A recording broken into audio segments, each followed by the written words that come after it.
बिस्मिल्लाहिर्रहमानिर्रहीम। अस्सलाम वालेकुम स्टूडेंट्स। एक्सरसाइज 1.3 क्वेश्चन नंबर 4 के साथ हाजिर हैं। आपको मालूम है चंद दिन से हम स्टेटमेंट्स डिस्कस कर रहे हैं और स्टेटमेंट से डाटा को किस तरह नोट डाउन किया जाता है आप सब ने नोट कर लिया होगा। और ये एक बहुत इजी प्रोसेस है, सिर्फ ये है कि आपने स्टेप बाय स्टेप साथ साथ डाटा नोट करना है। आज का क्वेश्चन भी खासा ईजी है। Find two numbers, question number 4 पे गौर कीजिएगा। Find two numbers. अब आपको कोई कह देता है कि दो नंबर्स फाइंड करें, तो हमें क्या पता वो नंबर्स क्या होंगे, इसलिए हम उन्हें लेट करेंगे। Let two numbers is equal to x and Y.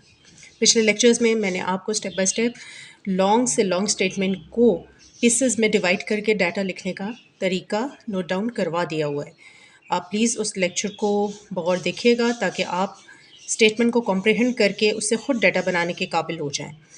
Late two numbers is equal to x and y, क्योंकि हमें अगर कोई कह देता है फाइंड टू नंबर्स, इसका मतलब है हमें वो नंबर्स नहीं पता, तो हमने उन्हें लेट कर लिया एक्स एंड वाई के।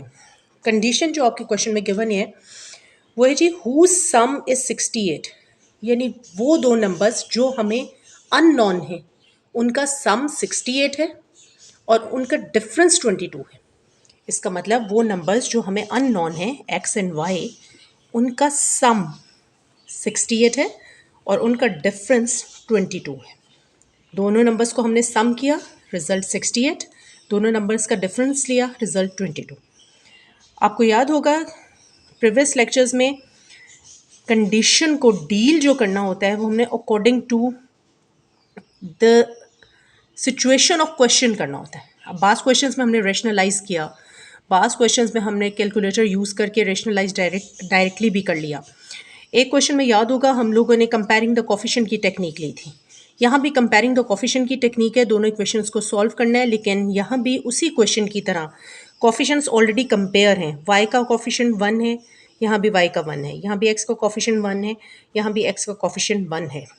तो हम यहाँ डायरेक्टली ऐड कर सकते हैं, उससे y हमारा कैंसिल हो जाएगा। आपको मैंने पहले भी बताया था सब्ट्रैक्ट करने से साइन चेंज होता है, जब साइन चेंज होगा तो फिर x कैंसिल होगा, लेकिन हमने ऐड का प्रोसीजर लिया है क्योंकि डायरेक्टली y कैंसिल हो रहा है। Plus y minus y cancelled out, 1x makes 2x is equal to 68 plus 22 makes 90। x के साथ 2 मल्टीप्लाई हो रहा है, इसलिए डिवाइडिंग 2 ऑन बोथ साइड्स, तो x का आंसर 45। अब एक नंबर x हमने फाइंड कर लिया है। अब सेकंड नंबर है हमारा y। Now put back this value in any one of the equations. मैंने सिलेक्ट किया है question number 1, x plus y is equal to 68। मैंने x यानी फर्स्ट नंबर की वैल्यू यहाँ पुट कर दी x की प्लेस पर। 45 plus y is equal to 68। In order to find y, shift this 45 towards next side. It is in plus sign, it is positive, उधर जाके ये शिफ्ट होके हो जाएगा negative. So y is equal to 68, shifting of plus 45 becomes minus 45. After solving 68 minus 45, we get 23. So the required two numbers x and y are 45 and 23. Hopefully you have followed this easy question. Thank you so much.